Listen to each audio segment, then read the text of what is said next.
그러니까 의지가 얼마만큼 있느냐에 따라서 이제 여기서 책 덮으면 가서 끝나는 사람, 가서 뭔가를 이제 가면서부터 여기서 들으면서부터 이제 계획을 짜서 한번 시도해 보려고 하는 사람. 네, 이제 뭐 이런 이제 다양한 모습들이 나타나겠죠, 이게. 네, 그러니까 이 G7을 통해서 이제 우리 자신의 변화는 뭐 기본적으로 이루어져야 되는 거고, 지금 말씀하신 대로 이제 사실 한국 교회의 답, 결국은 우리 교회도 보면 그래요. 결국 목사의 항상 관점은 뭡니까? 올바른 복음을 전하는 것도 있지만 또 하나는 뭐예요? 교회가 발전하고 성장하고, 그 발전과 성장 속에는 어떻게 하면은 도대체 이게 안 믿는 사람들이 이 문턱을 넘어서 이게 올 수 있겠냐는 거야, 이게 뭔가 이 지금 답을 못 찾아내면은 이게 안 되는 거예요. 그래서 지금 하여튼 저는 이제 이런 교재를 이렇게 계속 이제 이게 다음 달 걸 또 가서 또 만들어야 되고, 1차적인 걸 만들었지만은 그러나 이제 그거를 지금의 눈으로 보면은 이게 또 뭔가 많이 모자라고 해서 사실 이번에 이 부분도 전부 교정을 우리 사모님이 애를 써서 많이 봤는데 내가 싹 다 뒤집어 엎어가지고 다시 바꿔가지고 이거 다시 재정리를 해야 되겠다. 전부 다 다시 이제 정리를 하니까 이제 하면서 하다 보면 이게 왜 해야 되는 거야 도대체 이거. 그래봐야 뭐 전주에 뭐 다 모여봐야 20명 목사님들을 위해서 책을 300권씩 또 찍어야 되고. 그래서 이번에도 오집사님한테 오집사 우리 이거 지금 300권 찍는데 200권만 찍는 거하고 300권 찍는 거하고 가격 차이가 얼마나 돼? 그랬더니 200권 찍는 거하고 300권 찍는 거하고 8만 원 차이 난다는 거야. 아유 그러면 싸놓더라도 또 300권 찍자. 그러니까 어떻게 보면 이제 그런 이제 답답함 뭐 이런 이게 또 시간이 많이 걸리잖아요. 이게. 막 후닥닥닥 해서 뭔가 이렇게 좀 결론이 딱 나오면 좋겠는데 이게 참 시간도 많이 걸리지.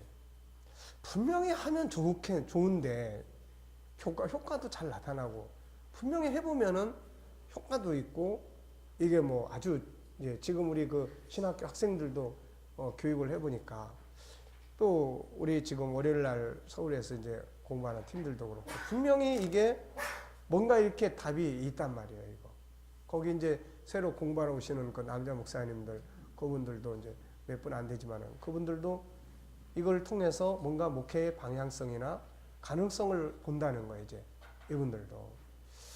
그러니까 뭔가 이게 답이 분명히 있긴 있는데 이게 제대로 이제 되려면 하여튼 끝장을 봐야 되는 거야. 이게 마지막 교육 과정까지가 다 정리가 딱 돼서 들어오면은 어떻게 사용하고 어떻게 사용하고 어떻게 사용하고 이런 것들이 좀 나올 수가 있는데 지금 이제 그런 것은 아직은 계속 이제 이렇게 하여튼 끝장을 보면은 도대체 이게 뭐가 어떻게 운영을 하면 좋겠는지에 대한 가장 쉽게 접근할 수 있는 어떤 것들이 되지 않을까. 그래서 이제 그때도 이야기했지만은 이제 심리 상담에 관한 이 부분은 이제 어느 만큼 이거는 가능성이 충분히 있는 영역이다.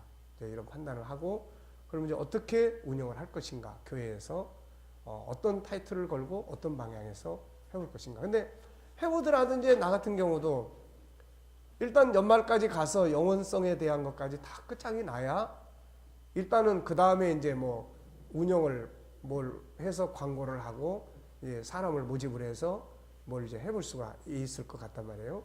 또 뭐 부모 자격증 당신은 부모로서의 자격증을 가지고 있습니까? 뭐 이런 이제 질문을 하고 그러면은 그렇게 해서 학부형들한테 그 우리 학교 옆에들 다 있으니까 다 나눠져 가지고 학부형들을 위한 그런 부모 자격증 발급에 대한 어떤 세미나라든지 이런 것들을 이제 이게 해볼 수가 있는데 그래서 분명히 이제 이런 어떤 것들이 해볼 수 있는 하나의 이제 역할을 하고 거기에는 안 믿는 부모들도 충분히 들어올 수 있는 이런 것들이 될 것 같은데 그러니까 어쨌든 의지가 이제 필요한 거예요. 그래서 이제 이걸 하면서 이제 의지, 이걸 왜 해야 되느냐? 결국은 뭐 복음의 결론이니까 뭐 해야 되는 거고 그렇지만은 어쨌든 우리의 답을 얻던 교회에 우리가 목회를 하고 있는 사람이니까 교회와의 관계 속에서 어쨌든 이 개척하는 사람이든 뭐하든 사람들이 답을 찾아서 목회의 방향성을 이걸 통해서 만들어갈 수 있는 이제 그런 부분들이에요.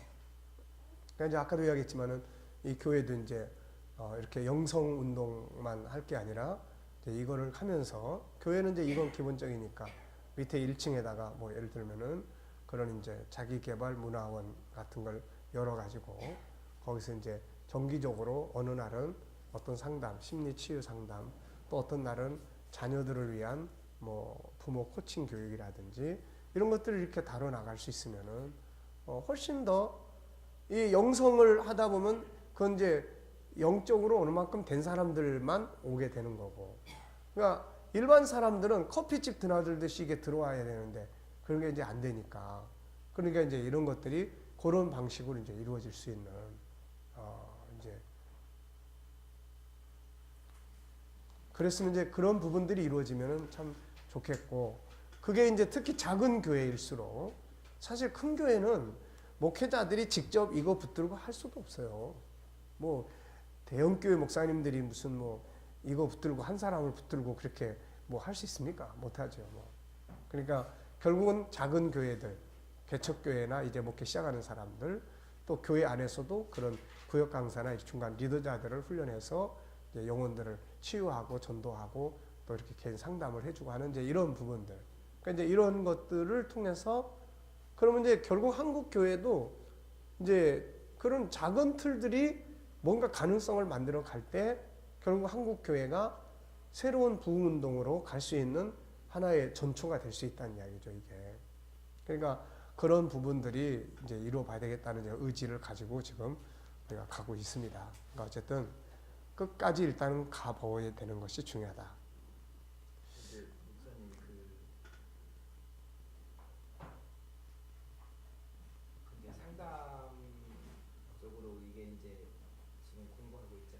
네. 물론 이제 뒷부분에 다 여기 보면은 언어나 코칭 리더십 이런 게 있지만 좀 특화할 필요가 있거든요. 예를 들면 가정 문제라든가 자녀 문제라든가 이래서 좀 특화가 되면 훨씬 더그 외부인들과 프리치할 수 있는 게 되거든요. 그러니까 그렇지. 그러니까 아까 얘기한 것처럼 일단은 이제 내가 큰 타이틀을 이렇게 쭉 보면은 이제 하나는 심리 치유예요, 이거. 분명히 이 부분은 이제 뭐 많이 있으니까. 그리고 이제 뭐 이제 절기를 해가지고 심리 치유 중에 그러면 분노 조절을 다룰 거냐, 우울증을 다룰 거냐 해서 과목별로 해서 이제 세미나를 한다든지. 그 다음에 이제 또 이제 그런 부모 자격증. 난 그 부분은 이제 될 수가 있을 것 같아요. 그래서 자녀들에 대해서 충분히 부모의 이제 그런 최소한 자녀를 키우는 부모가 이 정도의 자격은 갖춰야 된다. 그래서 이제 뭐 그런 부분. 그다음에 이제 아이들에 대한 이제 멘토링이에요. 이제 아이들하고 아이들을 상담하는 거죠, 이제. 그래서 아이들의 재능을 키워주고 멘토해주고 이제 학교 생활 주도적으로 갈 수 있는 이런 기본적인 뼈대를 만들어주는 거고. 그래서 이제 그 몇 가지, 요 몇 가지가 이제 지금 핵심적으로 앞으로 뭔가 할 수 있는 그런 틀이 될 수 있다. 이렇게 지금 보는 거예요. 나머지는 기본적으로 이제 교회에서 뭐 이제 공부시킬 수 있는 거고, 뭐 종기함의 영역, 이런 거 가지고 어떤, 이제 인성 교육이나 뭐 이런 타이틀을 가지고 그걸 이제 몇 개 묶어서 이렇게 할 수는 있을 것 같고. 그러니까 어쨌든 뭐 끝까지 정리를 해보면은 이제 그런 몇 가지 이제 이 시대에 그렇게 필요한 이제 이런 것들을 이제 나올 수 있을 것 같아요. 네. 자, 그 다음에 두 번째는 이제 하나님과 하나 되라. 하나님 신뢰하는 것. 자, 요거는 우리가 너무 잘하는 분야니까 넘어가겠습니다. 227페이지 영적 치료. 자, 영적 치료라는 건 결국 하나는 뭐예요? 사탄의 역사를 우리가 기도를 통해서 물리치는 거죠. 그래서 내 안에서 특히 부정적으로 나를 충동질하는 이런 사탄의 역사를 이제 여기서 물리치는 겁니다. 그래서 십자가에 대한 의존도라든지 믿음으로 주님을 필요로 하는 이런 것들을 다루는 거고, 그 다음에 이제 세 번째 영역에서는 감춰진 나를 끌어내라. 그래서 요한복음 11장을 보면 나사로 사건이 나오죠. 그는 지금 죽어서 동굴 속에 들어있고 돌문을 막아놓고 있다. 그리고 밖에서는 슬픔에 가득 차 있다. 그런데 예수님은 그곳에 가셔서 돌을 치우게 하시고 동굴 안에 있던 죽은 나사를 살려 나오게 하신다. 그가 나오자 슬픔과 절망은 사라지고 기쁨으로 충만해진다. 그리고 잔치가 벌어진다. 이걸 기억해야 한다. 자존감을 높일 수 있는 존귀한 나, 능력 있는 나는 지금 안에 감춰져 있다. 죽어 있다. 그리고 진짜 나가 아닌 자존감이 낮은 창세기 3장에 나가 살고 있다. 그 결과는 항상 부정적이고 슬프고 절망적이다.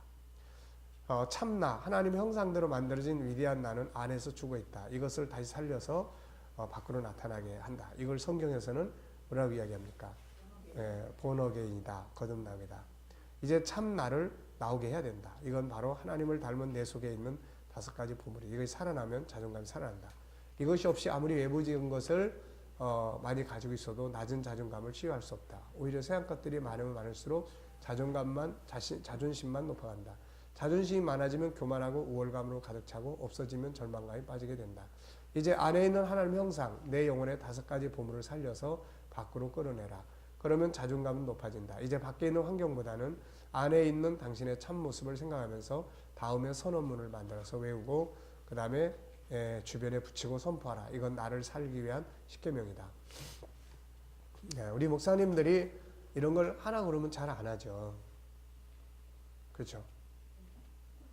우리는 이거 들고 가서 잘 가르치는데 가서 이거 하라 그러면 잘 안 해요. 그러니까 이런 것들이 고정관념이에요. 그게 항상.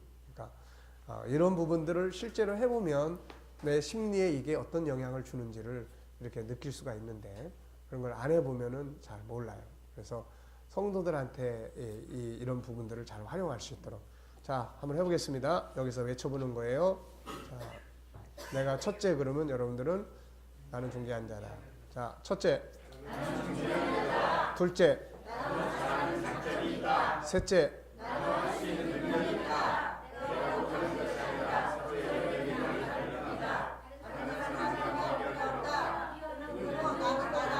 넷째.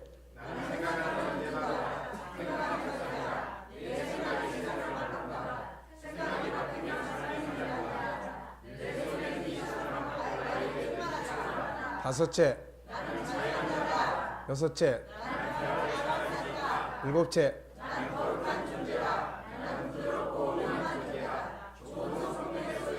여덟 번째. 아홉 번째.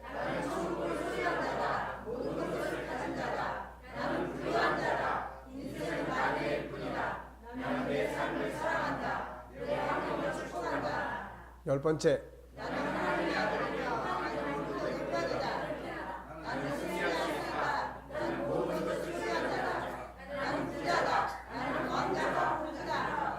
네. 그러니까 이거를 계속 붙이고 외치고 암송을 통해서 내 뇌에 입력되고 이게 늘 내 생각에서 떠오르고 이렇게 될 때 이제 자존감이 높아지는 거예요, 이게. 그래서 자존감을 높이는 중요한 십계명이에요. 자, 사람은 뭘 생각하고 인식하고 결심하고 말하는가에 따라 모든 것이 달라진다. 이제 당신 자신의 참 모습을 항상 생각하고 말하고 드러내라. 그리고 자신 속에 있는 소중한 보물들을 선포하라. 이 속에서 당신다운 자존감이 만들어진다. 눈앞에 내 자존감을 짓밟는 여러 가지 환경이 나타나더라도 그것에 지배받지 말고 당신 자신을 선포하고 지켜가라. 그리고 남과 비교할 필요 없다. 경쟁할 필요도 없다. 내 안에 있는 나의 목표를 가지고 성실하게 살면 된다. 자신의 가치를 인정하라. 하나님도 인정하시고 사랑하시는 나의 가치를 인정하라. 그러니까 나의 목표를 만들어서 살아가는 것이 이게 아주 중요한 겁니다. 넷째, 화해를 이루라. 자존감을 회복하기 위해서 잘못된 관계를 회복해야 한다. 다시 말하면 화해가 이루어져야 한다. 그래야 지위가 회복되고 관계가 회복되고 상처가 회복된다. 자, 본질적 화해는 뭐예요? 이것은 하나님과의 화해입니다. 자, 요거는 넘어가겠어요. 우린 잘하는 분야니까. 자, 그 다음에 232페이지 두 번째는 사랑과의 화해가 이루어져야 돼요. 나를 무시하고 짓밟아서 나의 자존감을 한없이 낮아지게 만든 사람들을 용서하라. 첫째, 그 중에는 부모님들이 있다. 그들은 내가 태아에 있을 때 때론 무시하고 원치 않는 임신을 함으로 나를 박해하게 됐다. 그리고 태어나 살아가면서 부모님들은 잘해주려고 하지만 나를 이해하지 못함으로 또 그들의 아픈 사정과 환경 때문에 나를 힘들게 하고 무시하고 분노하게 함으로 내 자존감을 낮아지게 만들고 그런 상처들이 내 안에 답답함과 낮은 자존감으로 남아있게 된다. 이들을 용서할 수 있어야 한다. 먼저 그들을 이해하라. 그들 역시 수많은 아픔을 가지고 세상을 살고 있다는 거. 그들도 모르고 그런 것이다. 인간이 어떤 존재인지 어떻게 자녀의 자존감을 높여줄 것인지 전혀 모르죠. 사랑하는 방법을 모릅니다. 우리는 모두 그걸 잃어버렸어요. 분노의 대상으로 생각하지 말고 긍휼의 대상으로 보라. 그리고 분명한 것은 예외가 있겠지만 대부분의 부모는 나를 사랑한다는 것을 이해하라. 다만 나를 사랑하는 방식이 잘못될 수 있지만 사랑한다는 사실은 확실한 것이다. 이것을 해소하기 위해서는 상처받은 부분들이 있다면 그들과 화해를 시도해보라. 상처받았던 것들, 속삭였던 말하고 화해해보라. 말로 하기 어려운 부분들은 편지를 써서 불에 태워버릴 수도 있다. 자, 둘째, 친구들, 이웃들 상처를 줬던 사람들을 용서하라. 사람이 무시를 당하고 상처를 받으면 자신감을 잃고 자기의 자존감이 낮아지게 된다. 그래서 혹시라도 내 안에 상처를 준 사람들이 있다면 용서하고 화해를 이루어야 한다. 예수님도 바로 하나님과 화해를 이루기 위해 자신의 희생 제물이 되셨다. 화해가 우리의 자존감을 회복시켜 주시기 때문이다. 역시 그들로부터 받은 상처를 생각하라. 그리고 그들을 만날 수 있으면 만나서 상처를 말하고 화해를 만들어라. 그들을 용서하기 위해서 해야 할 가장 중요한 건 역시 그들도 모두 아픔을 갖고 있는 사람들이라는 점을 이해한다. 자신의 열등감을 감추기 위해서 나에게 화풀이 할 수도 있을 것이고 다양한 아픔의 사연들이 있을 것이다. 자, 세 번째는 이번에는 내가 누군가에게 상처를 주고 잘못한 것이 있으면은 그게 생각나면은 가서 사과하는 거죠.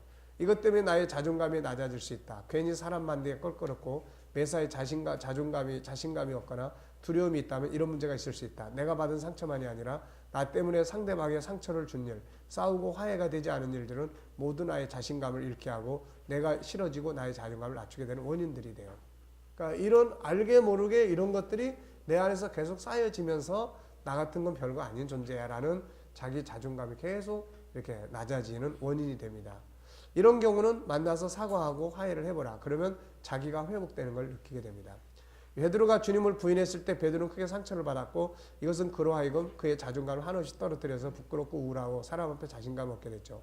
베드로는 요한복음 21장에서 자신을 방문하신 주님으로부터 치유를 받은 후에 비로소 진정한 주님의 사도로서의 자존감을 회복할 수 있었던 거죠. 다섯 번째, 자신의 성공을 절대적으로 확신하라. 물질적 성공만을 말하는 게 아니에요. 인생에 대한 성공을 말합니다. 진정한 자존감을 가진 사람들은 자신의 삶의 진정한 승리를 늘 확신하고 살아요. 자존감이 낮은 사람들은 자신의 실패할 걸 염려하고 근심하며 두려워합니다. 자존감이 강한 사람들은 어떤 사건 하나를 실패해도 낙심하지 않고 그걸 그냥 과정으로 삼아요. 그들은 항상 인생의 승리를 확신하고 삽니다. 성공하는 사람은 실패를 실패라고 말하지 않고 과정이라고 하고 실패자는 그걸 실패라고 이야기를 해요. 자, 성경은 하나님의 자녀들의 뭘 이야기해 줍니까? 네, 궁극적인 승리를 알려줘요. 계시록 7장 9절 17절은 최후의 성도들이 승리하고 하나님의 보좌 앞에 서서 영광을 얻게 될 걸 이야기를 해요. 그러니까 우리 특히 성도들은 자기의 승리와 인생의 성공에 대해서 확신을 갖고 사는 게 중요해요. 자, 그리스도인은 실패가 없다. 단지 과정이 있을 뿐이다. 네. 자기 안에 있는 능력을 외치고 인정하고 승리를 확신하라. 앞부분 세 번째 단계를 외쳐라. 그리고 자신을 신뢰하라. 나도 할 수 있다. 나는 하나님의 형상을 가진 그분의 자녀다. 나도 성공할 수 있다라고 외쳐라. 자기의 참 이미지를 항상 묵상해라. 그러니까 자기에 대해서 나는 못하는 쪽으로 자꾸 고정관념이 틀이 잡히면 이거 못하는 사람이 되는 거예요. 이거. 그러니까 외치는 거, 써서 붙이는 거, 암송하는 거 이게 G7에서는 가장 중요한 영역이에요. 이게. 네. 자, 여섯 번째, 현실을 컨트롤하라. 부딪히는 현실을 그대로 따라가지 말고 컨트롤하라. 남이 하는 말에 붙들려서 남의 인생을 살지 마라. 어떤 말을 듣든지 어떤 환경을 만나든지 컨트롤할 수 있어야 한다. 걸러낼 건 걸러내고 이해할 건 이해하고 무시할 건 무시해버리라. 굳이 남이 하는 대로가 할 필요도 없고 남 사는 대로 살 필요도 없다. 중요한 것은 하나님의 말씀과 자신의 참모습에 대한 신뢰를 가지고 그것을 지켜가는 삶을 살아야 한다. 현실에서 자존감을 높이기 위해서 필요한 다음의 몇 가지를 주의하자. 첫째, 작은 목표들을 세워서 자꾸 이루어보는 훈련을 하는 거예요. 작은 목표. 뭐 성경 전체를 내가 한 달 동안 한독을 하겠다. 뭐 이런 목표보다도 내가 오늘 한 장을 내가 꼭 읽는다. 뭐 이런 목표예요, 이게. 그러니까 작은 목표. 자기와의 싸움에서 이기는 성공의 기록을 많이 올리면 자존감이 올라가요. 나도 할 수 있구나. 이걸 자꾸 학습하는 거예요. 자존감을 높이기 위해서 성공과 성취 점수를 높이는 게 좋다. 성공 경험이 많을수록 자존감은 올라간다. 반대로 성공 경험이 낮고 실패가 많을수록 자존감은 공격받는다. 자, 때로는 자기에게 거는 기대, 수준인 욕심을 좀 낮출 때도 자존감이 높아져요. 그러니까 자기의 욕심이 과하게 높아 있는데 그게 안 이루어지면 자존감이 많이 떨어집니다. 이게 나는 안 되는구나. 역시 나는 뭐 그냥 안 되는 존재야 이렇게 자꾸 떨어져요. 근데 기대를 좀 낮춰. 여기까지 이룬 것도 정말 참 잘한 거야. 정말 대단한 거다. 여기까지 이렇게 뭔가 이루은 거. 그러니까 이런 기대 수준이에요. 현실적인 자신과 이상적 자신의 차이가 클수록 열등감이 커집니다.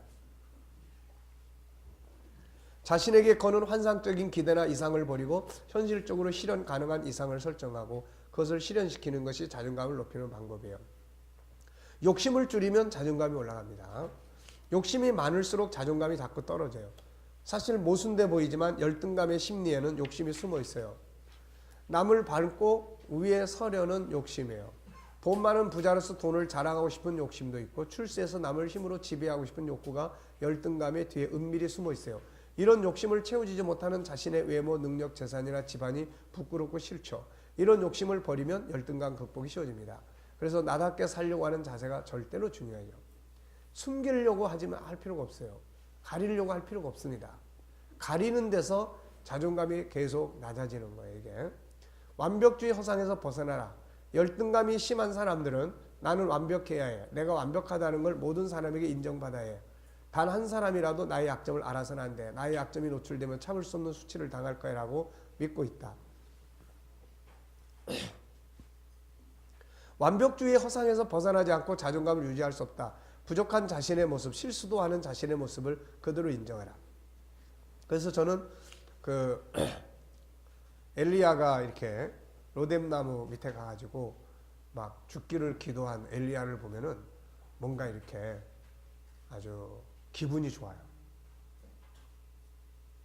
이게 이상한가? 기분이 좋다기보다는 엘리야도 이랬구나. 네, 그게 위로도 되고 뭔가 우리가 그런 게 있어요. 예를 들어서 이제 심리 질병으로 고생하는 사람들이 뭐 공황 장애 그러면서 쭉 이야기를 나누면서 나도 그런 공포감을 많이 갖고 살아요. 나도 뭐 그렇게 그러면은 목사님도 그래요? 그런 이야기를. 그리고 이제 편해지는 거야 이제 동질감. 네.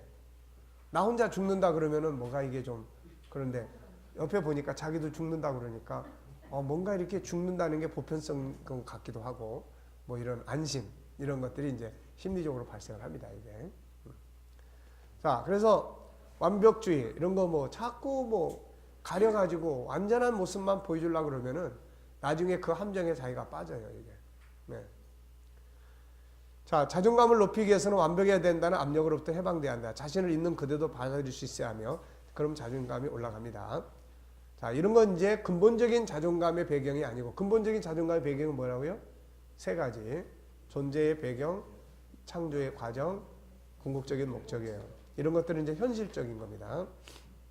그 다음 실수를 좀 인정해 줘야 돼요. 실패를 과정으로 볼 수 있어야 한다. 어린아이가 일어나 걷고 뛰기까지 얼마나 많은 실패를 하고 실수하는가. 실패는 실패가 아니라 다음 단계로 가는 과정일 뿐이라는 사실을 인정해야 한다. 아까 이제 개념 설계에 대한 이야기를 했잖아요. 그 개념 설계를 하면은 세 가지가 요소가 있어요. 하나는 뭐예요? 도전, 창의력. 그 다음에는 네트워크.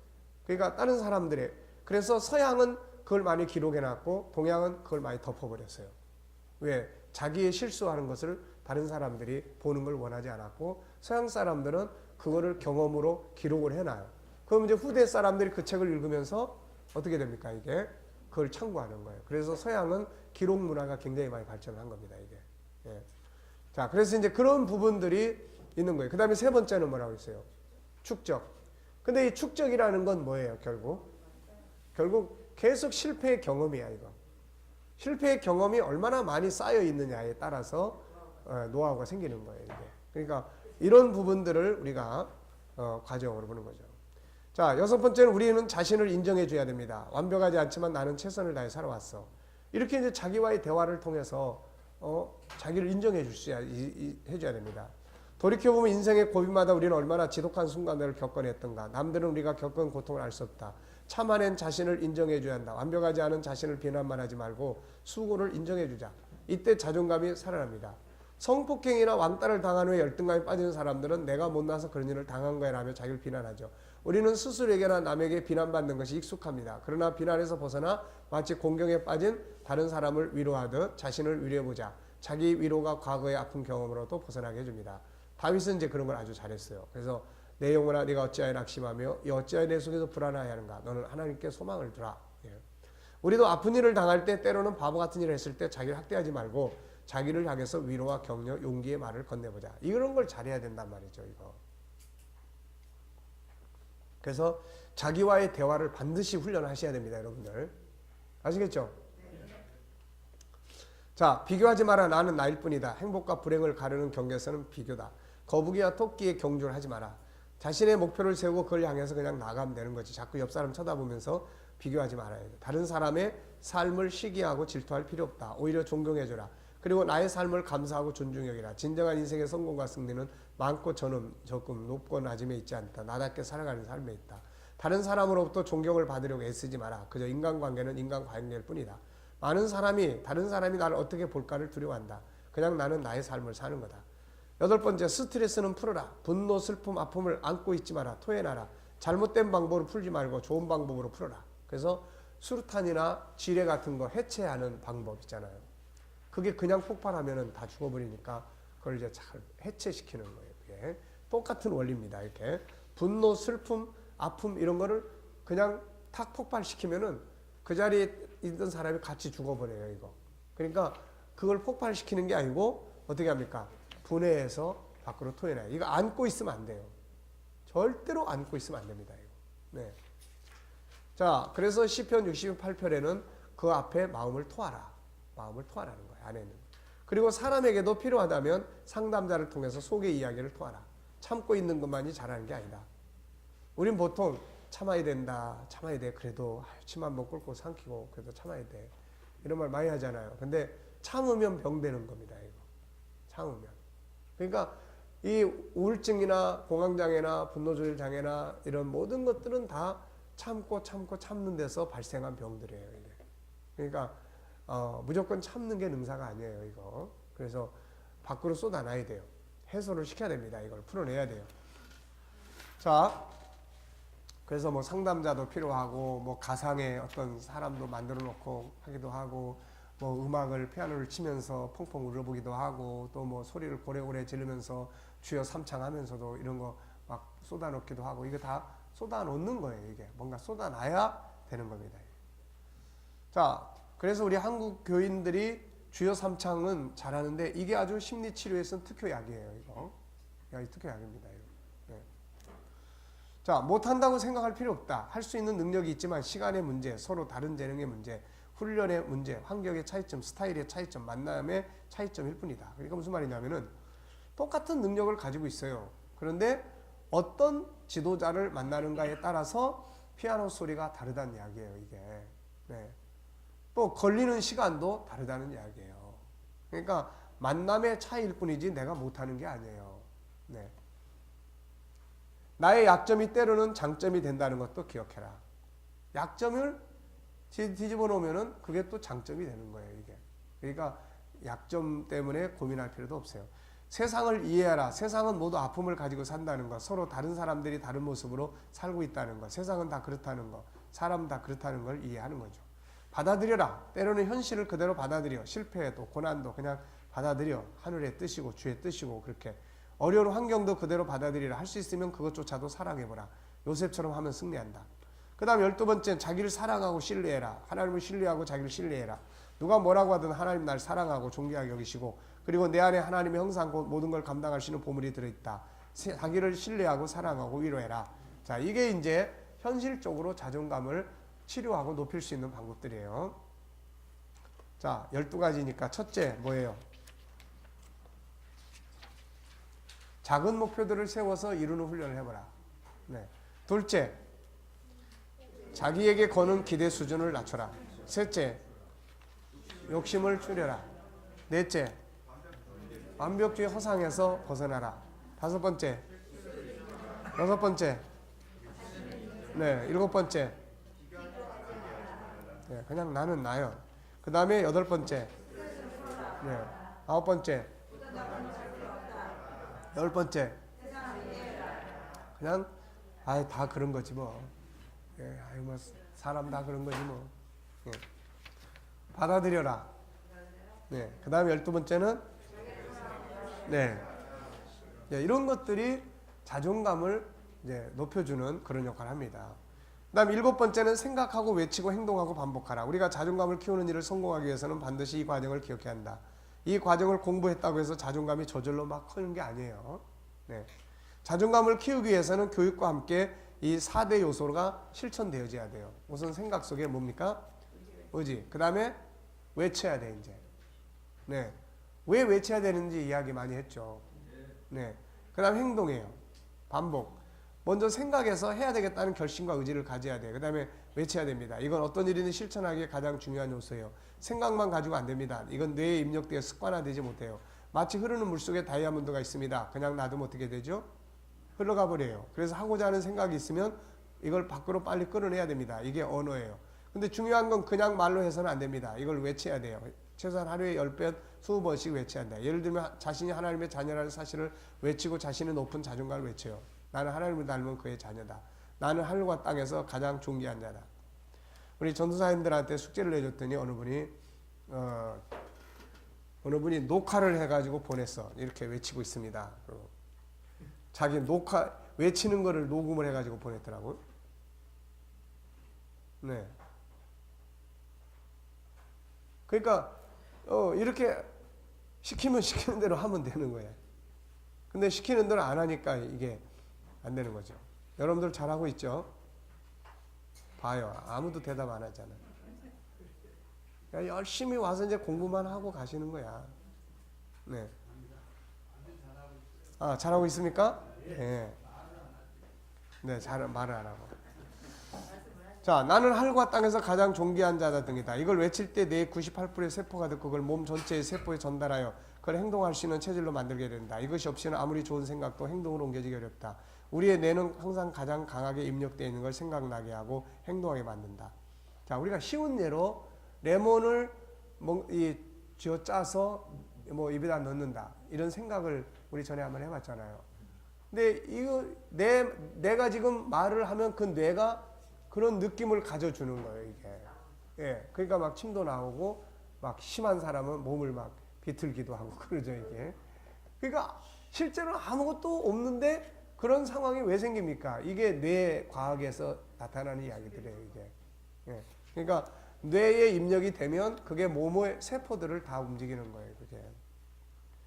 자, 다음의 말씀을 기억하자. 그래서 여기도 보면 여리고를 무너뜨릴 때 마지막에 뭐 했습니까? 크게 외쳤어요. 또 에레미야 33장 3절에도 너는 내게 어떻게 하랍니까? 예, 부르짖는 거예요. 부르짖는 게 뭐 하는 거예요? 크게 외치는 거예요, 외치는 거. 네.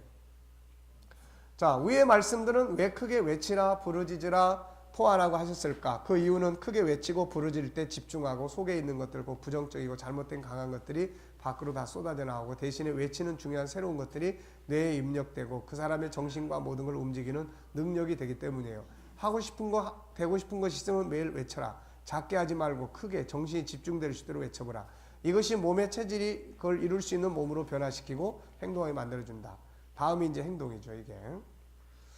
계속 외치다 보면 뇌에 강하게 입력되고 그것이 뇌의 세포로부터 몸 전체의 세포에 전달되고 입력돼 행동을 하게 만들어준다.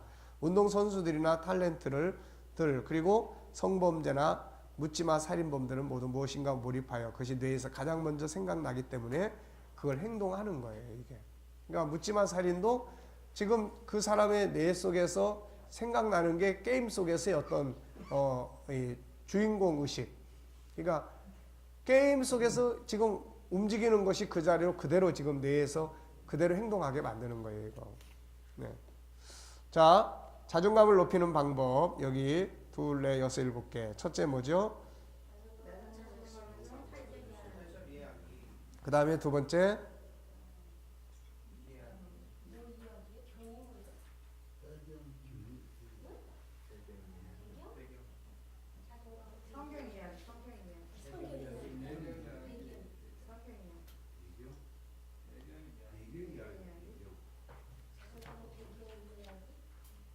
자, 여러분들이 계시의 영을 받아가지고 그 앞에 있는 글자를 찾아보시기 바랍니다. 자, 어쨌든 선택, 창조, 과정, 존재 이런 거 보면은 이게 지금 글자가 여기 다 안 들어있는 것 같아요. 네, 그러니까 배경 이해하기. 세상의 눈으로 자기를 보던 것을 버리고 말씀의 눈으로 자기를 보는 훈련할 것. 세상 눈으로 보면 자존감은 계속 낮아지게 돼 있어요. 이게 물질 문명 약육강식의 눈으로 보면 공부를 잘하는 애하고 점수가 낮은 애하고 그 점수를 가지고 따지면은 점수 낮은 애가 자존감이 확 떨어지는 거예요. 그런데 얘가 이렇게 창조의 배경을 통해서 내가 못하는 건 이번 학기에 이번 과목에서 수학 공부 내가 좀 열심히 안 했어. 이거 떨어진 거야. 나는 잘할 수 있는 사람이야. 이제 이렇게 되는 것은 자존감이 강한 사람이죠. 이게 기본적 이제 자존감 있는 거예요. 5가지 성품 인정하고 개발할 것. 그 다음에 10계명 외칠 것. 아까 이게 뭔지 아시겠죠? 10계명? 네. 자기의 참 정체성을 외칠 것. 나는 하나님의 자녀야. 나는 하나님을 닮은 하나님의 능력 있는 사람이야. 그래서 기도할 때 제일 먼저 그런 것부터 고백을 하세요. 나는 하나님을 닮은 존귀한 자야. 나는 하나님을 닮은 세상의 주인이야. 나는 하나님을 닮은 능력의 사람. 그래서 쭉 자기 정체성을 한번 고백을 해보세요. 현실 컨트롤 12가지 습관화하기, 행동 연습할 것. 이런 것들이 이제 자존감을 높이는 방법입니다. 그래서 과제는 여러분들이 적당하게 잘 맞춰가지고 근데 써붙이고 이런 거는 꼭 할 수 있도록 그렇게 해주세요. 자, 15장으로 넘어가겠습니다. 15장.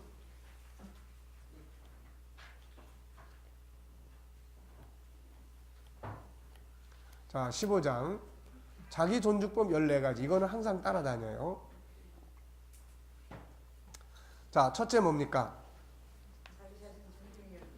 자신의 존귀함의 인정이에요. 존귀한 인사, 존귀한 언어 사용, 존귀한 가치관 만들기, 자기 이해하기, 자기 용납하기, 희망을 가져라. 여기서 이제 자신의 이제 장점도 찾고 사랑의 고백을 해라. 위로하기, 자기와의 대화, 자기 편지하기, 충전하기, 자기 치료하기, 자기 그 소중히 여기고 존중하기. 이거는 심리 치료에서 가장 많이 사용되는 응용 방법이에요. 이거. 그러니까 이거는 여러분들이 반드시 계속 외우고 하셔야 돼요. 이거는 계속 나오는 겁니다. 자, 뒤에 내용은 우리가 이미 다 했으니까 이거 그냥 통과하겠습니다. 아시겠죠? 자, 이 책을 보세요. 오늘 저녁에 이것까지 맞춰야 돼요. 이거. 자, 이제 상담과 심리 치료의 이론에 대해서입니다. 이거. 네.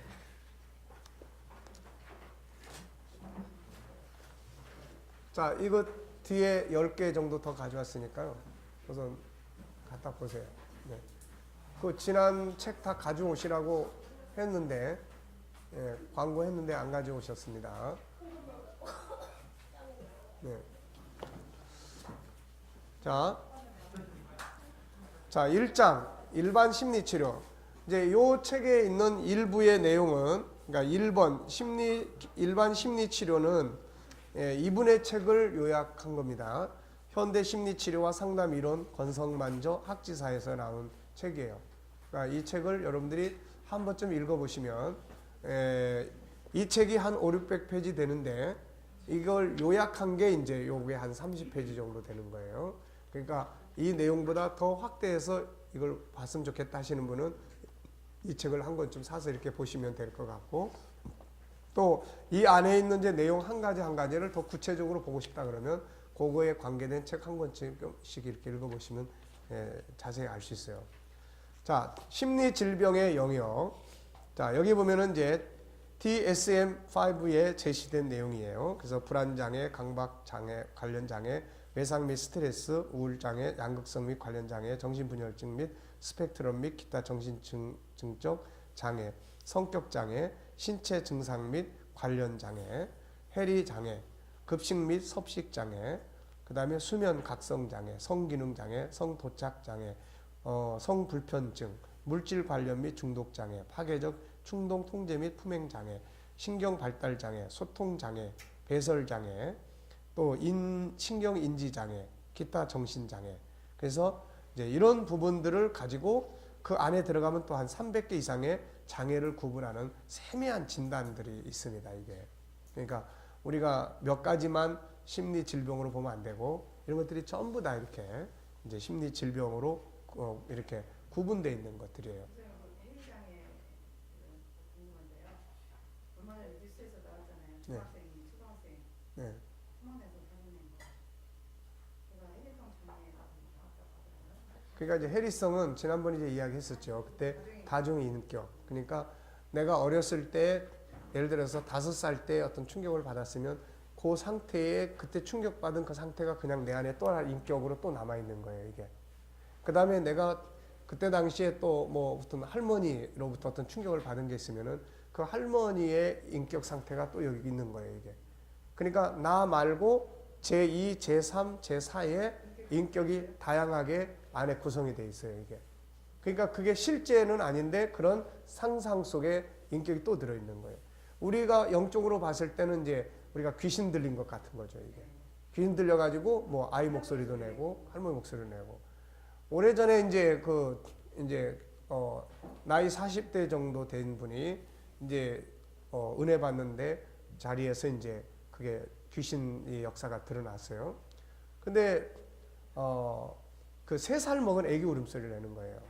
이게 그냥 일반적으로 할 때는 일반적인 뭐 40대 중반의 여성 이야기를 하는데 나중에 이제 나가라 그러고 막 기도하고 쫓아내고 그럴 때 이제 이게 막 울음소리를 이렇게 3살 먹은 너무 애처롭게 막 우는 거예요, 이게.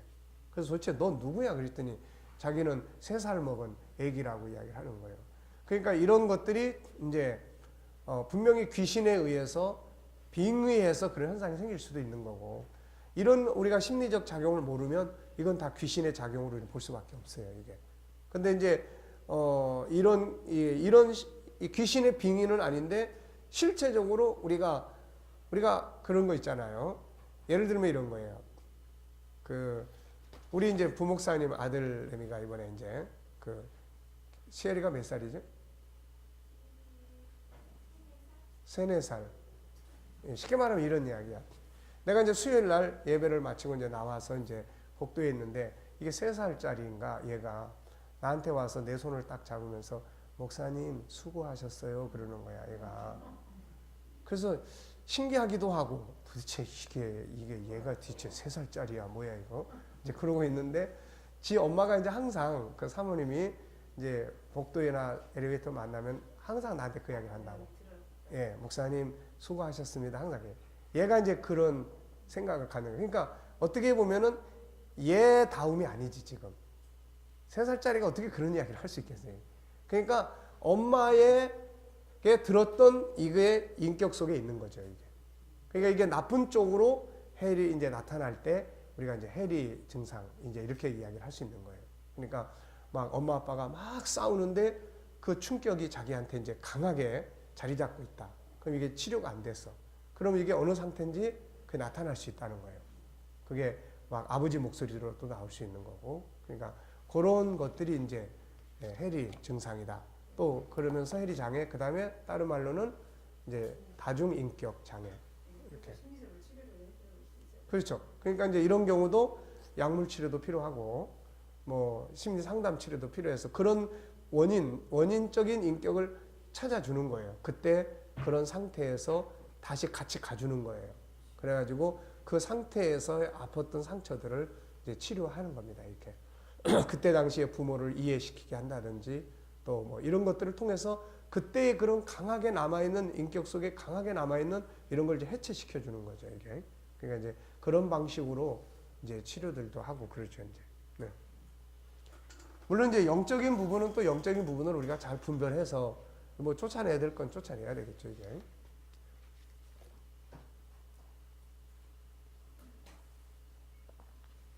근데 영적인 부분하고 해리 증상, 해리 쪽 이런 쪽은 글쎄 뭐 이제 우리가 차이점을 둔다면은 영적인 귀신 들림에 의한 거는 자기가 알아요, 이거를. 그렇게 마귀가 자기를 강하게 사로잡아 가지고 자기 생각대로 움직이지 못하고 더 강한 게 자기를 사로잡아서 하고 한다는 거를 안다고요, 이게. 왜냐하면 내 인격이 있기 때문에. 근데 이런 경우는 전에 이제 방송을 통해서 나온 거 보니까 그 순간 상황은 자기가 잘 모르는 거예요. 네. 순간 상황. 왜냐하면 자기 인격이 지금 자기 인격이 아닌 어떤 상태로 가 있기 때문에 그게 이제 잘 본인이 못 느끼는 것 같더라고요. 기억이 안 난다. 네. 근데 귀신 들려서 이렇게 귀신이 빙의해가지고 그 사람 확 잡고 있는 경우에는 자기가 이제 움직이더라도 그때 당시에 왜 그랬냐. 예를 들면 이제 어느 초등학교 이제 그 시골 마을에서 옛날에 그런 게 많았잖아요. 이제 귀신 들린 사람을 이제 있어가지고 이제 장로님들이랑 교회 목사님들이랑 쫓으러 갔는데 이제 초등학교 6학년짜리가 이제 도대체 뭐가 어떻게 생기냐 구경하러 가자고 갔는데 가보니까는 어른들은 귀신 들린 사람이 그냥 멱살 잡고 밖으로 막 다 밀어버리고 다 던져버리는 거예요. 이 귀신 들린 사람들은 참 힘이 셉니다, 진짜예요. 내가 이제 눈으로 목격한 것도 이제 그때 당시에 내가 이제 청소년 때인가 하는데 이렇게 한 7명이 앉을 수 있는 의자를 교회 안에 들어가서 보니까 이 머리에 이고 춤을 춰요. 그러니까 7명이 앉을 수 있는 장의자를 이고 춤을 춰. 예, 예. 그리고는 어느 날은 양쪽에 남자 둘 멱살 잡고 교회로 데리고 와. 교회 가자고. 예. 그러니까 힘이 굉장히 강합니다, 이게. 네. 그러니까 그런 이제 상태인데 그러니까 밀쳐버리는데 얘가 도대체 어떤 일이 벌어지고 있는 거야 하고 문을 딱 열고 들어가니까 귀신 들린 사람이 이제 저 구석에 가서 꼬불치가 앉아서 벌벌벌 떨고 있는 거야. 그래가지고 이제 떨고 있으니까 이 애가 이제 너 왜 그러고 있어? 빨리 나가. 그래서 이제 귀신이 쫓겨나간 거야. 그런데 이제 나중에 물어봤어요. 왜 어른들이 들어갔을 때는 그렇게 집어 던지고 이 아이가 들어갈 때는 왜 이렇게 무서워 떨었냐. 그러니까 처음에 이제 문을 열고 들어오는데 웬 조그만 애들이 들어오더라는 거야. 그래가지고 가서 그냥 던져버렸다는 거고 나중에 들어온 데는 아이인데 사실은 어마어마한 거인이 들어오더라는 거야 이게. 그래서 자기가 그렇게 했다. 그러니까 그런 인격 속에서의 그 상황을 자기가 알고 있는 거예요 이게. 근데 정신분열이나 이런 건 그걸 자기가 잘 몰라요. 왜냐면 이게 망가져 있기 때문에 이게. 그러니까 그런 차이점을 우리가 좀 이렇게 볼 수도 있을 거고 그럴 겁니다 이게. 네. 그러니까 분명한 거는 이번에도 이제 어떤 사람 이제 그런 공황장애 할 때 목사님은 이제 그 다른 목사님이 이제 계속 기도를 계속 해주셨어요. 그래서 제가 이제 뭐 우리 교회는 아니니까 그래가지고 이제 거기서 그렇게 기도받고 치료가 되면은 그러면 뭐 이제 잘 됐다. 우리는 어차피 이제 치유하는 쪽에 목적이 있으니까. 근데 만약에 나는 이제 그렇게 생각한 거죠. 만약에 기도 계속 받아도 안 되면 빨리 이야기를 해라.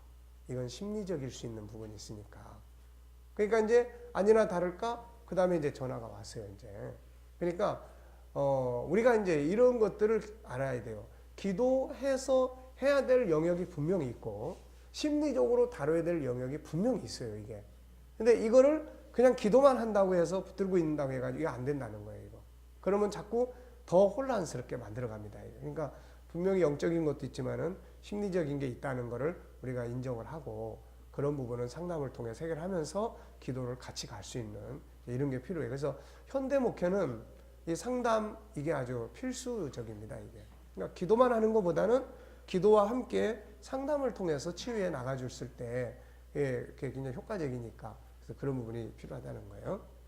자, 심리치료와 상담의 기본적 이해, 심리치료의 역사에 대해서 잘 설명해놨습니다.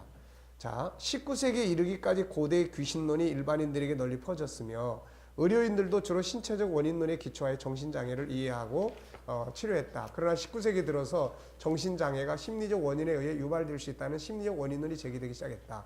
그러니까 이전에는 그런 문제가 생기면 전부 이건 귀신이 들어가서 이런 거고, 그러니까 교회도 영적으로만 다루려고 했고 무당들도 이런 일반 부족민들이나 이런 사람들도 다 뭐합니까 이제 막 무당 불러다가 굿해가지고 쫓아내려고 그랬고, 그게 안 되면 이제 뭐 저주받았다 해가지고 뭐 죽인다든지 막 이런 차원이었고, 이제 이때부터 19세기에 들었으면서부터 이게 그런 문제가 심리적 상태에서 발생을 한다라고 하는 이제 이 분야가 학문적으로 발전하기 시작을 합니다.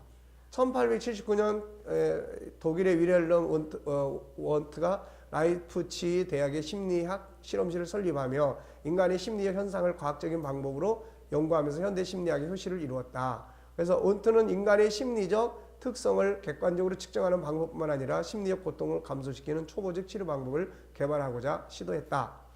자, 현대의 심리치료가 시작된 건 19세기 유럽에서다. 인류사에서 본격적 심리치료를 시도한 최초의 인물은 정신분석을 창시한 누굽니까? 프로이드예요. 프로이드. 이 사람이 심리치료를 최초로 이제 시도한 사람이에요. 그는 정신장애를 치료할 수 있는 구체적인 방법을 제시한 최초 인물이다. 현대 심리치료 이론은 대부분 프로이드가 제시한 정신분석으로부터 파생되었거나 그에 대한 반발로 생겨난 것이라고 할 수 있다. 한때 프로이드와 함께 정신분석학계를 이끌던 칼 융과 알프레드 애들러는 각자 독립적인 이론 체계를 구축하여 분석 심리학과 개인 심리학을 제창하고 그에 근거한 치료 방법을 제시했다. 정신분석 치료를 비롯하여 무의식의 심리적 역동을 강조하는 다양한 심리치료들은 정신역동적 치료로 분류되어 있다. 한편 미국에서는 윌리엄 제임스에 의해서 과학적 심리학이 주장되었으며 1890년에는 라이터 웨이트머어가 펜실베니아의 대학교의 최초의 심리 클리닉을 설립하여 학습장애 또 행동장애 아동을 대상으로 치료 활동을 시작했다. 그래도 윌머는 임상심리학이라는 용어를 최초로 사용했고 치료적 목적을 위해 심리학의 지식과 방법을 활용하고자 했다. 1920년대는 행동주의 심리학이 급격히 발전되면서 학습이론에 근거하여 문제 행동을 치료하는 행동치료가 대두되었다. 뭐 스키너 같은 사람들, 울프 같은 사람들 이런 사람들은 우리가 그런 책들 보면 많이 익히 들어본 이름들이에요. 자, 이런 사람들의 행동치료가 발전됐고 정신분석 치료의 대안으로 떠오른다. 자, 1950년대까지 심리치료 분야에서는 정신분석과 행동치료가 두 축을 이루며 발전한다. 그리고 1950년에 들어서 인간에 대한 긍정적 관점을 지니는 인본주의 심리학이 제3의 심리학으로 등장한다. 이 인본주의 심리학이 인간의 내면의 세계를 긍정적으로 볼 수 있는 어떻게 보면 우리가 지금 G7의 하나님 형상에서 다루는 긍정적 분야를 이 인본주의 심리학이 다뤘어요. 여기서 칼 로저스 인간 중심 치료를 제시하면서 심리치료 분야에 커다란 영향을 미친다. 이와 더불어 롤로 메이와 빅토 프랭클을 영향으로 실존주의 치료가 발전하기 시작했고 또 피어스의 게스탈트 치료를 제창했다. 이러한 인본주의 실존주의 심리치료는 무의식보다 의식적인 경험을 더 중시할 뿐만 아니라 그러니까 무의식보다 이 프로이드나 칼 융은 무의식을 찾아낸 사람들이에요. 그러니까 무의식의 세계가 있다. 이거에 대한 공로자들이죠. 그런데 이제 또 어떤 학자들은 무의식보다는 의식적 경험이 더 중요하다. 예, 이렇게 이제 보는 거죠. 진실하고 공감적인 치료 관계를 강조하는 지적인 치료 방법을 제시했다. 1950년대의 또 다른 변화는 인지심리학의 발전과 더불어 인지에 초점을 맞추는 치료 방법들이 개발됐다. 알버트 앨리스는 합리적 정서 치료를 제시했고 아론 백은 인지 치료를 제안했다. 1960년대는 윌리엄 클레저가 현실 치료를 제시했다. 인지 변화에 초점을 맞춘 이러한 치료법들은 1970년대 행동치료와 접목되면서 인지행동치료라는 커다란 치료적 흐름으로 발전했다. 정신장애를 치료하는 심리치료는 본래 정신과 의사들의 주된 분야다. 그러나 두 차례의 세계대전을 거치면서 미국의 심리학자들은 퇴역 군인의 재활을 돕기 위한 심리치료 활동에 참여하게 되었다. 제1차 세계대전 이후에 임상심리학이 독자적인 학문 분야로 인정되었고 1919년에 미국 심리학회의 제12분과로 임상심리학 분과가 출발했다. 다양한 학문적 배경을 지닌 사람들이 정신분석 치료에 참여하는 유럽과 달리 미국의 정신분석 치료사들은 의사들만이 정신분석을 할 수 있다는 배타적인 입장을 취했다.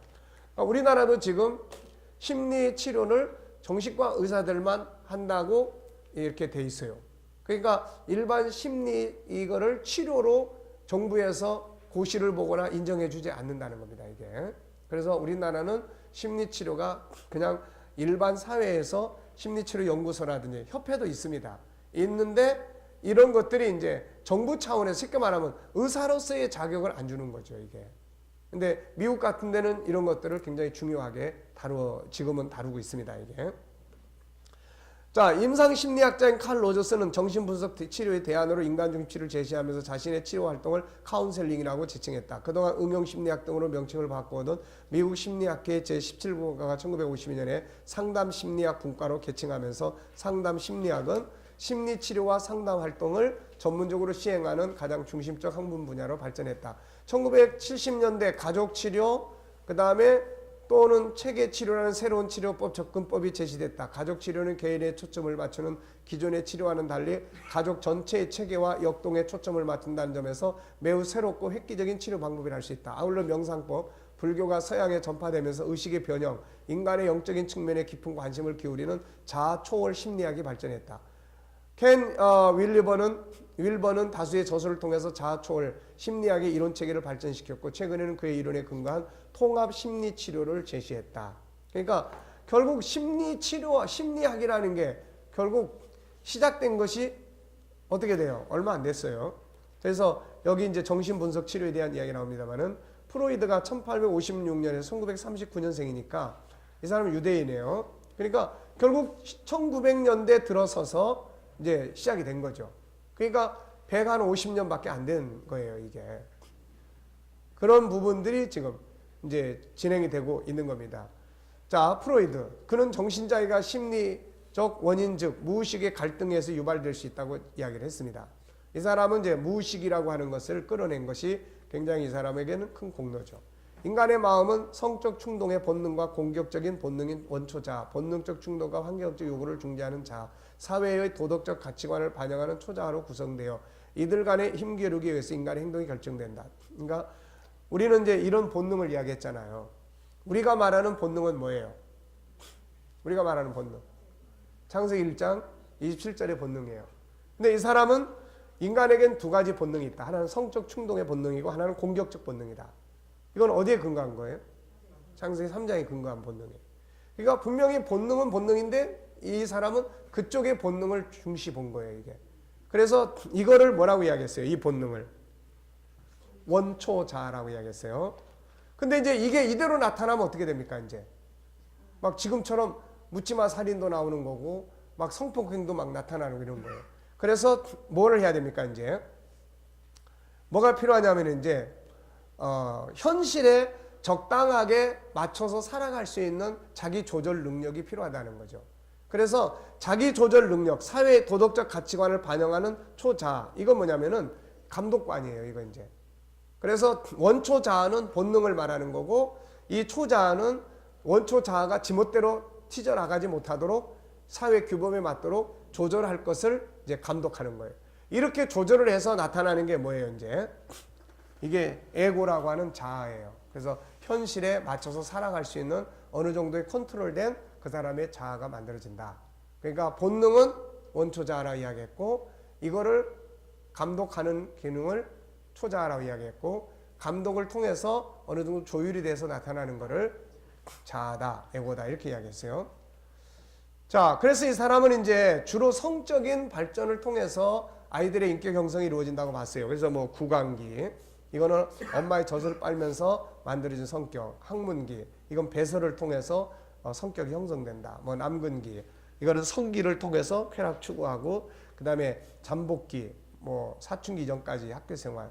그래서 주로 이제 5세 이하가 바로 이제 이렇게 성격 형성에 있어서 가장 중요한 시기다 이렇게 본 거죠.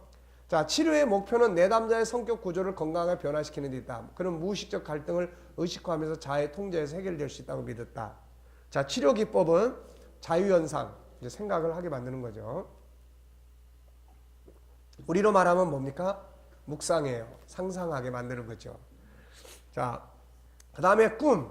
그래서 꿈을 굉장히 중요하게 여깁니다. 그래서 그 꿈 속에는 그 사람의 숨겨진 무의식에서 어떤 나타나는 본능이 있다. 그래서 이런 걸 이제 계속 종합하는 거예요.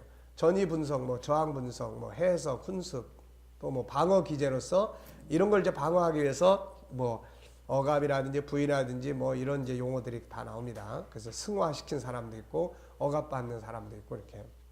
자, 이제 분명한 거는 뭐예요? 이제 이 사람의 이야기도 결국 본능은 네, 이렇게 나타나는데 이런 것들이 어떤 이제 현상에 의해서 장애 요인 때문에 억압을 받거나 또 이제 문제가 발생을 해서 결국은 무의식 속에 그게 가라앉아 있다가 이제 나타나는 어떤 병리 현상이다 이렇게 본 거예요. 자, 그래서 이제 최면술 같은 거 이런 거 이제 여기서 많이 활용을 합니다. 여기서 그 최면을 통해서 이 사람이 이제 언제 무의식 속에 있는 상처받았던 어느 것들을 끌어낸다든지 뭐 이런 거. 근데 최면술이나 이제 이런 것에 대해서 나중에 보니까 좀 이게 인위적인 면도 있고 또 잘 체면 안 걸리는 사람도 있고 이런 문제점들 때문에 칼융이라는 사람이 결국 분리해서 나간 거예요, 이게. 네. 자, 그 다음에 이제 등장하는 게 뭐냐면은 자, 분석적 심리학이에요. 분석적 심리학.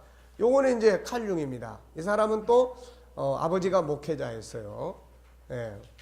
분석적 심리 치료는 칼 구스타프 융에 의해 창시됩니다. 이 사람도 1875년에 1961년 사례예요.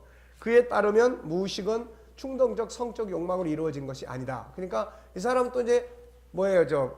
프로이드의 견해를 이제 또 반박을 했어요. 이게 그거는 무의식은 충동적인 성적 욕망으로 이루어진 게 아니고 개인으로 하여금 진정한 자기를 실현하도록 이끄는 지혜의 보고다. 우리 쪽에서는 봤을 땐 어느 쪽이 더 맞아요? 네, 이 칼융의 이야기가 더 이게 우리 쪽에서는 타당성이 있는 거예요. 자, 그래서 우리는 이제 무의식 속에 뭐가 들어있다고 보는 거예요? 하나님의 형상, 이 본능이 들어있다고 보는 거죠. 이게 그러니까 어떻게 보면은 개인으로 하여금 진정한 자기를 실현하도록 이끄는 지혜의 보고다. 이제 이렇게 본 거죠. 그는 인간의 마음을 의식, 개인 무의식, 집단 무의식으로 구분했어요. 아울러 자아, 콤플렉스, 원형, 페르소나, 아니마, 또 뭐 아니무스, 그림자, 자기와 같은 개념을 통해서 인간의 정신세계를 설명한다. 그러니까 사실 이런 분들이 정신세계를 설명하는 것보다 성경이 설명하는 게 훨씬 쉽죠. 네, 이게 훨씬 쉽습니다. 그러니까 이런 것들을 우리가 이해하고 연구하고 참 이게 단어 자체도 쉽지가 않고 이런 걸 하려면 최소한 뭐 그래서 학부에서도 하고 연구에서도 하고 최소한 뭐 7, 8년, 10년씩 막 해야 이걸 어떻게 활용할 수 있는지 이런 게 됩니다. 이게. 자, 그림자 자기와 같은 개념을 통해 인간의 정신세계를 설명합니다. 그러면서 가장 중요한 게 뭐예요? 인간은 나예요. 나, 자기 셀프입니다. 그래서 나라는 자아에 의해 지배되는 것이 아니라 자아를 통해 움직이는 어떤 거대한 힘에 지배된다. 융에 따르면 인간의 내면은 위대한 존재가 살고 있다. 이거는 우리가 이야기하는 거예요. 이거는. 예. 이 사람들의 이야기를 보면 우리가 창세기 1장 27절 3장의 이야기가 더 확실성 있게 우리가 인식될 수가 있습니다. 그래서 꿈 분석, 전이 분석, 적극적 연상과 같은 다양한 방법들을 통해서 자신의 무의식을 이해하도록 돕는다. 내담자로 하여금 꿈과 환상을 통해 전달되는 무의식의 소리에 귀를 기울이며 진정한 자기를 실현하도록 돕는 것이 분석적 심리 치료의 핵심이다. 그는 두 개의 인격이 갈등하는 걸 느꼈다고 한다. 이것도 대단한 이야기예요. 제1인격은 수학도 제대로 이해하지 못하면서 자신감조차 부족한 학생. 2인격은 위대한 권위자로서 영향력 있는 강한 남자. 자, 우리로 말하면 뭐예요? 하나는 창세기 1장 27절 인격이고 하나는 뭐예요? 창세기 3장의 인격이에요. 자, 신경증은 이제 심리 질병이죠. 일종의 자기 소외로서 자기로부터 멀어질수록 증상은 심해진다. 우리 쪽하고 상당히 가까운 이야기를 해요. 의식의 중심에 있는 자아가 자기에게서 그러니까 자기는 본질이고 자아는 아까 이야기한 대로 나타나는 현실이에요. 이게. 그러니까 내게서 지금 나타나고 있는 행동이 내 안에 들어있는 근원적인 나로부터 멀어질수록 이거는 이제 어떻게 됩니까? 이게 심리 질병이 많아지는 거예요. 그러니까 쉽게 말해서 보통 이제 나타나는 이 에고라고 하는 우리에게서 나타나는 건 우리 입장에서 보면 창세기 3장이에요. 1장이에요. 보통 지금 우리가 일반인들에게서 이렇게 나타나는 거는 뭐가 나타나요? 3장이 나타나는 거예요. 그러면 뭐하고 멀어져 있어요, 이게? 1장하고 멀어져 있는 거죠, 이게. 네, 멀어져 있는 거죠. 그러니까 우리는 지금 뭘 하는 거예요, 지금? 그렇죠. 창세기 1장 얘를 키우자는 거예요, 이게. 거듭났다. 얘가 다시 살아난 거야. 얘가. 그러니까 성장시킨다. 우리가 그리스도의 분량에까지 성장시키라는 거예요. 알고 보면 그리스도의 분량이라는 게 뭐예요? 이게 망가지지 않은 하나님의 형상에 이르는 거야, 이게. 하나님의 형상에. 예수님은 망가지지 않은 하나님의 형상을 가진 분이잖아요. 자, 우울증. 이 사람 이렇게 봤습니다. 개인의 자아의식이 지나치게 외적 인격, 페르소나와 동일한. 페르소나가 뭐라고 그랬어요? 가면 인생이에요. 가면 인생. 내적 인격을 도외시하거나 외면할 때 생각난다. 그는 우울증상이 의식에서 사용할 수 있는 정신적 에너지가 고갈을 의미한다고 봤다. 히스테리, 전환장애는 외향적 태도를 내향적으로 전환시키기 위해서 나타나는 신체 증상. 신경쇠약증, 내향적 태도에 지나치게 집착하는 경우에 생겨난다. 정신병, 정신분열증을 컴플렉스의 개념으로 설명한다. 치료의 목적은 그에 따르면 뭐예요, 이거? 자, 잘 보세요. 삶의 궁극적 목표는 도대체 뭐 하는 겁니까? 개성화. 개성화가 뭐 하는 거예요, 이거? 개성화라는 건 그냥 자기답게 사는 거야. 네.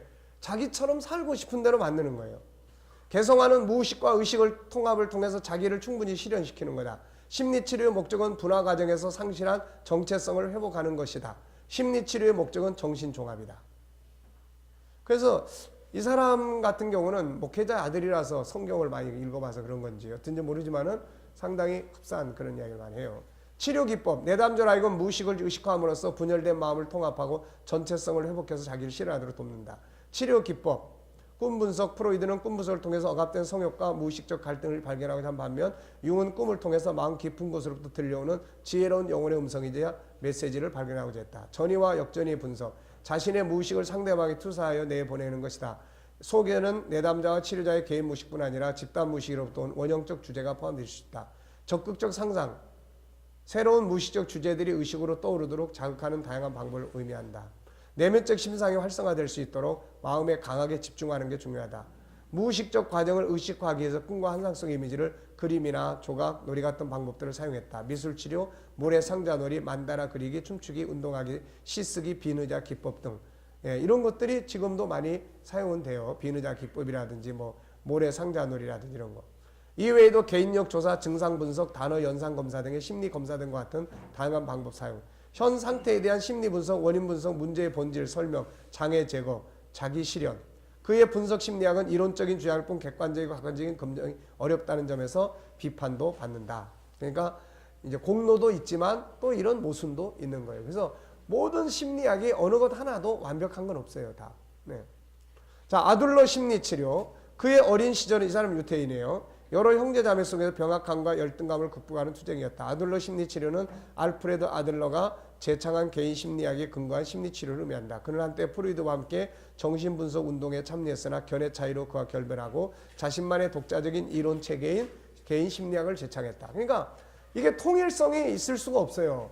각자의 생각이 다르고 상황이 다 다르니까 거기서 각자가 느끼는 대로 경험하는 대로 하다 보니까 자꾸 새로운 영역으로 비슷하면서도 새로운 영역으로 발전하는 겁니다. 이게.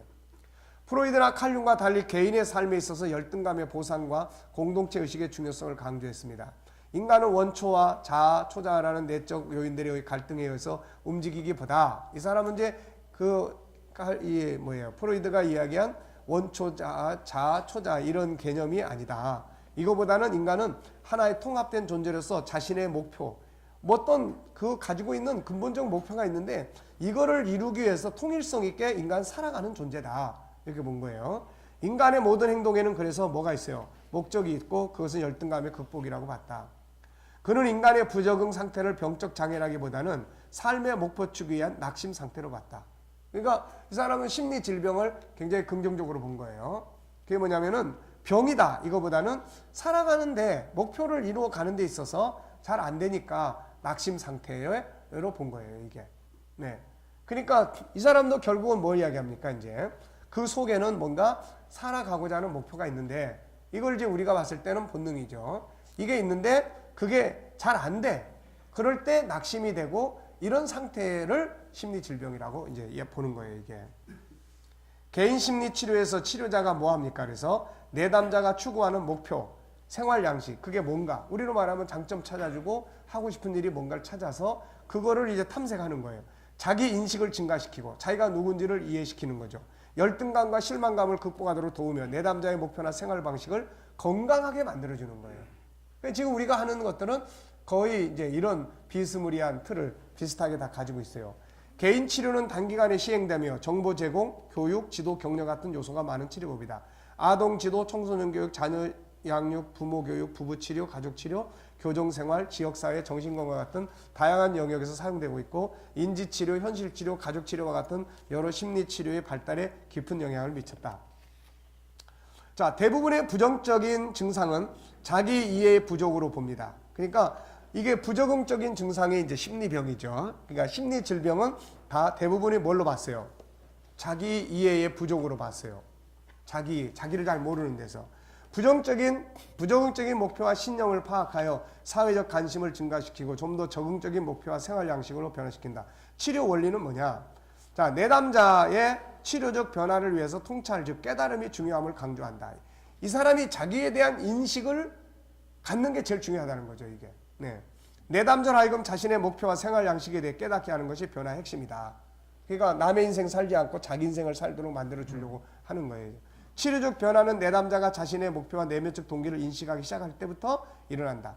그는 내담자가 자신의 부정적인 동기를 자각하고 그것에 집착하지 않게 돕는 방법으로 수프의 침뱉기라는 기법을 제시했다. 내담자는 자신의 행동하는 동기가 자기 파멸적이라는 것을 깨닫게 되면 그런 행동에 대한 매력이 떨어져서 더 이상 집착하지 않게 될 수도 있다. 이게 무슨 말인지 압니까?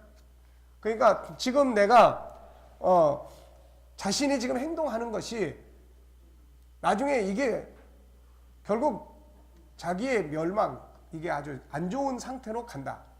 네가 담배 좀 이거를 이제 내 안에 잠든 거인을 깨우라고 하는 라빈슨 같은 사람도 이렇게 적용을 했어요. 왜냐하면 자기 아들들이 마약에 빠지지 않기 위해서 이 사람은 이걸 이제 지렛대 용법이라고 이야기를 해요. 지렛대. 그래서 어딘가에 지렛대처럼 연결을 시켜주는 거예요. 그래서 자기 친구한테 마약 중독 관리하는 친구한테 연락을 해가지고 내 아들이 마약에 빠지지 않도록 교육을 시켜야 되겠는데 마약으로 인해서 최고 안 좋은 결과 현장을 보여줬으면 좋겠다. 그래서 거기 가서 보고 온 뒤로는 얘가 다시 마약과는 아예 접근도 안 하는 거예요. 이게.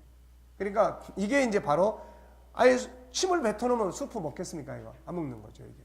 그러니까 이런 방법들을 수프의 침뱉기라는 이런 이제 치료 방법들을 그래서 그렇게 살면은 결과가 어떻게 된다는 걸 이제 느끼게 만들어주는 거죠. 네. 치료 기법, 내담자의 생활 양식, 이해, 생활 양식을 그 사람의 삶의 스타일을 이제 이해하는 거죠.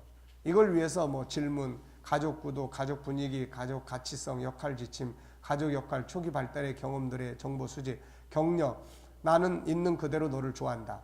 가장 근본적 격려는 단지 당신의 존재 자체에 만족한다는 것. 격려하는 일의 절반은 낙담하게 만드는 일을 피하는 것. 비판, 처벌, 비교, 비관적 해석, 과도한 책임을 지니고 통제적 행동하기, 실수에 초점 맞추기, 높은 기대나 비현실의 기준 설정하기, 마치 뭐뭐인 것처럼 행동하기. 이건 내담자가 스스로 할 수 없다고 생각하는 것을 실제로 성취할 수 있는 것처럼 행동해 보도록 권장하는 개입 방법이에요. 우리도 가끔가다 그러죠.